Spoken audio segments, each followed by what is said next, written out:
Welcome, everyone, to another episode of Campus Conversations. This is a podcast dedicated to everything Padrón Campus. My name is Oscar Loynaz, and I have the privilege of being the host of this podcast series. So usually in this podcast, we either have faculty or we have students or we have staff. Today we have a twofer because we have a faculty and we have a student, and we're going to be talking about the Model UN. So I'm going to ask them each to introduce themselves, tell us a little bit about who they are and how they ended up at Miami-Dade, and then we'll dive deep into Model UN and what that's all about. So, Professor, why don't we start with you? So, my name is Ralph Rivera. I am a professor of political science at Padrón Campus. Before I came to Miami-Dade College, I used to teach at Miami Senior High, right across the street. Stingeries. Been around the community forever. Before that, I am an alumni of Miami-Dade College. Hey. Proud to be here. Love the content, and I'm paying it back. And how long have you been here? I've been here about 3 years. Wonderful. Well, we are very happy to have you. Thank you. And now we have a student with us. Hello, my name is Carlos Icuru. I am a student at the Honors College of Padrón Campus, proudly to be here. I am an international relations major, and I am the president of Model UN currently. And what high school did you go to? I went to design architecture senior high. Dash. Yeah, it was like a whole jump, but Very different. really happy to be here. Wonderful. Wonderful. So we're here to talk about Model UN. So first of all, what is Model UN? So Model UM, it's an extracurricular group that we dive into the actual Model UN. We do live simulations where students have to do research on So UN is, of course, United Nations. the United Nations, the United Nations, and then we talk about certain issues, right? It brings awareness to contemporary international politics. And then we have simulations where students are assigned specific countries and they need to do research on their views, their past, what they want to do.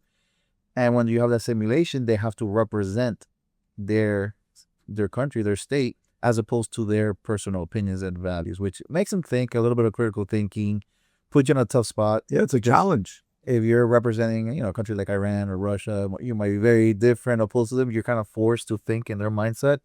So it challenges you. And you can talk more about it.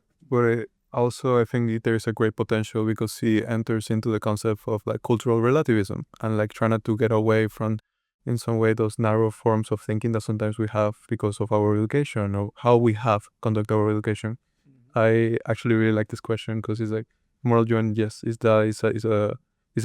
an organization for us to engage in civil discourse. But for Padrón Campus, I think I have seen it more as a way in which students have taken determination on their own education to explore different topics and engage with other students in dialogue, which has been really beautiful. That's wonderful. What kind of topics have you chosen or have been given to you to debate or discuss? So in the club meetings and in the circles, we have entered into different topics and different dialogue circles. I always been really inspired by critical pedagogy.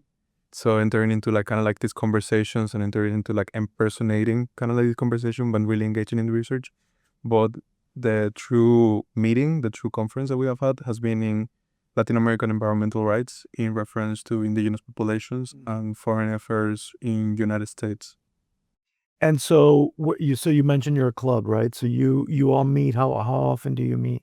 We are meeting between 1 or 2 times a month. Okay. Yeah. That's pretty good. Yeah, we try. It's in part of organizing. Part of it, it's not only meeting, but you have to kind of be kept updated with current events. Like I told them, this club, even the classes where we teach, it's an ever-evolving subject. You need to carry every night. If you fall behind, you're going to be like, what happened? So part of it is, we meet and we just start talking about current events. All right, what happened this week? What do you think about it? What could be the consequences? Has that happened before? Are there any, consequences that might come from this? So if you're a student at the Padrón campus and are interested in participating, how would you go about doing that? How would you find out? How would you join? Well, in all the a lot of the group chats that we have for the school, in the honors, most of the integrants are honors college students. They also can always all the students of Rivera know about Moral UN and this almost resurgence of what has been Moral UN now. He's like a big Model UN cheerleader, right? Yeah, kind of. And also a supporter. I mean, any student that I see, like, do you like Model UN? You know, I'll be walking around when we have events out here in the patio, like, again. But he's actually a pretty active president. He'll be walking around. He talks a lot to the honors college. I mean, he was going class to class, obviously asking for permission to the professors. 5 minutes of your time, let me step in, promoting it. And we actually got a good chunk of people signing up because of that. It was actually really beautiful. I was so nervous before the first meeting, like the first conference. I was really nervous. And more than anything, I wanted to be something beautiful for them. I wanted to be something really nurturing for them. And I was like, will people come? Will like, blah, blah, blah, like, will they be prepared? Or like, will I be prepared enough to like engage and debrief all the situation? And a really good amount of people came, and not just that, but the dialogue, the discourse was just beautiful. It was beautiful, and it was really focusing on our heritage as Latin American people, you know, coming from there and really being engaged with those values. What do we value? Did you have that experience when you were in high school, or you heard about it for the first time coming here to Miami-Dade? If I had experiences of moral UN in high school, Yeah. actually no. I always tried to open it in high school, but my high school was really oriented into design, problem solving. Very different focus. Yeah, different focus. But I was always, and you know, teachers and students hate me and love me, like, you know, for that. But I always been really engaged in discourse and into like truly valuing a conversation and a research, and I try to understand circumstances, because at the end of the day, this has to do with us. You know, like we cannot say like, I don't have to do nothing with politics. No, like politics always has to do with us. Yeah. No. But I did it in high school, and I can tell you, students are way more motivated in college. You know, sometimes they're in high school, like, I'm forced to be here. You know, what time is this over? I actually have students like, okay, when points to that simulation, right? What are we gonna talk about? And they start lobbying. What country can I get? And then they get a country you don't want. I was like, no, come on, man, help me out. Let me get something that's good. So yeah, I can imagine, because I think in college, students are a little bit more serious about who they are and what they want and what they're looking for. Whereas in high school, they're just sort of like checking in and checking out. So so at Miami-Dade College, there is one big model UN, right? And that's like, how does that work at the college? Are you all just focused on Padrón campus, or you're? So right now we're focused on Padrón campus. Okay. We're building the infrastructure to start working with other campuses, and then I believe eventually have one model UN for the college for, let's say, events going to New York City. But at least for us, and you know, Carlos can attest to that, we're focusing more on Padrón campus and the students oriented here. I think that's wonderful, because I think that getting a really solid foundation here and having, because sometimes what happens, although I think with you, Professor Rivera, it will continue, but sometimes I think what happens is that you have students that are very motivated, and then they graduate and move on, and you don't always have that continuity.